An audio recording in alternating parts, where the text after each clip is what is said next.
Harry Potter's darkest theory is not about Voldemort. It is about the man who may have built Harry's entire life around a death he never explained. That theory is number 1. Welcome to Peak Selects. These are 10 dark Harry Potter theories that are not confirmed canon but fit the available evidence disturbingly well. Number 10. Dumbledore represents death. The tale of the three brothers may secretly describe the entire series.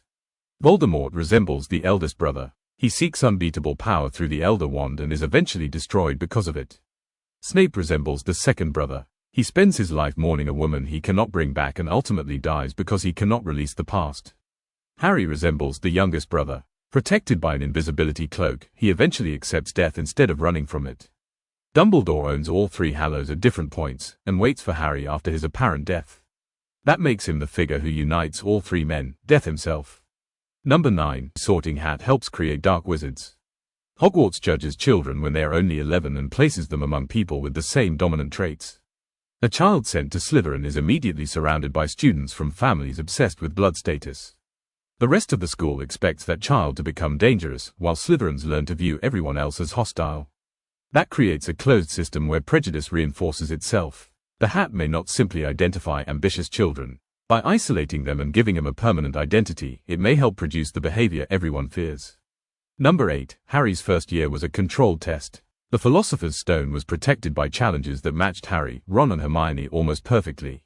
Hermione understood the Devil's Snare and solved the potion puzzle. Harry caught the flying key. Ron commanded the enchanted chessboard. The Mirror of Eris then allowed Harry, and almost nobody else, to retrieve the stone.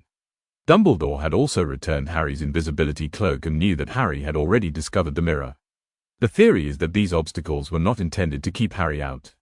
They were a controlled examination designed to test his courage, loyalty and resistance to power. Number 7. Veil was an execution device. The veil stands inside the Ministry's death chamber, surrounded by descending stone benches resembling an ancient amphitheater. It is not displayed like an experiment. It looks like something an audience once watched. Anyone who passes through it disappears permanently, while certain people can hear voices behind its fabric. The structure is also described as ancient, possibly older than the Ministry itself. That suggests the Ministry may not have built the veil. It may have inherited it from an earlier magical society that used it to carry out public executions. Number 6. Dementors were created inside Azkaban. Before Azkaban became a prison, it belonged to a dark wizard named Ekrisdus. He kidnapped Muggle sailors and performed horrific acts inside the fortress. When he died and his concealment spells collapsed, Ministry investigators entered the island and found it already infested with Dementors. The books never explain where Dementors originally came from. The theory is that they were not a natural species. They were created accidentally, or deliberately, through Ekrisdus's experiments, formed from years of fear, despair and damaged souls trapped inside the fortress. Number 5. Ariana Dumbledore was an obscurial. After being attacked for performing magic, Ariana became terrified of her own abilities. Aberforth explained that her magic turned inward. Most of the time she was quiet and frightened, but when she became upset, uncontrollable magical explosions erupted from her. That description closely matches an obscurial, a young witch or wizard who suppresses their magic until it forms a destructive force called an obscurus. The term did not exist when Ariana's story was originally written, but the symptoms align almost perfectly. Her death at 14 also fits the shortened lives associated with obscurials. Number 4. Prophecy caused itself. Trelawney's prophecy may not have predicted an unavoidable future. Voldemort's belief in it may have created that future. He heard that a child would have the power to defeat him.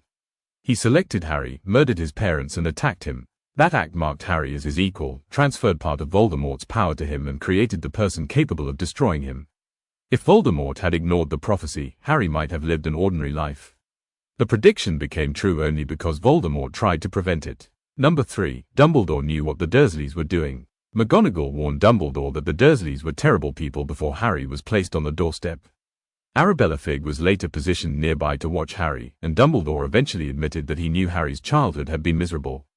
The blood protection explains why Harry needed to call Privet drive home. It does not explain why nobody forced the Dursleys to treat him properly. The darker theory is that Dumbledore accepted the mistreatment because it kept Harry humble, separated him from celebrity and made Hogwarts feel like the first place where he truly belonged. Number 2. Resurrection Stone leads its owner toward death. The Resurrection Stone never restores anyone to life. In the original tale, the second brother uses it, becomes consumed by grief and ends his own life. Dumbledore tries to use the stone and receives the curse that eventually kills him. Harry activates it immediately before walking voluntarily toward Voldemort. Every important use of the stone moves its owner closer to death. The theory is that it does not summon the dead for the benefit of the living. It creates comforting echoes that make the living willing to follow them. Number 1. Dumbledore raised Harry for sacrifice. By Harry's later years, Dumbledore understood that part of Voldemort's soul lived inside him. He continued preparing Harry to destroy every other Horcrux, but withheld the final truth: Voldemort could not become mortal unless Harry willingly allowed himself to be killed. Dumbledore arranged for Snape's memories to reveal this only after Dumbledore himself was dead. Harry received the truth when there was no time to challenge the plan or search for another solution. Dumbledore probably believed Harry had a chance of surviving because Voldemort had taken his blood. But he could not guarantee it. The theory is not that Dumbledore wanted Harry dead. It is that defeating Voldemort mattered more to him than Harry's informed consent. Snape understood the reality immediately: Harry had been raised for slaughter. Dumbledore protected Harry, educated him and cared about him, but he also shaped Harry into the only weapon capable of ending the war. And that is what makes this theory darker than anything Voldemort planned. For more countdowns like this, subscribe to Peak Selects. Thanks for watching.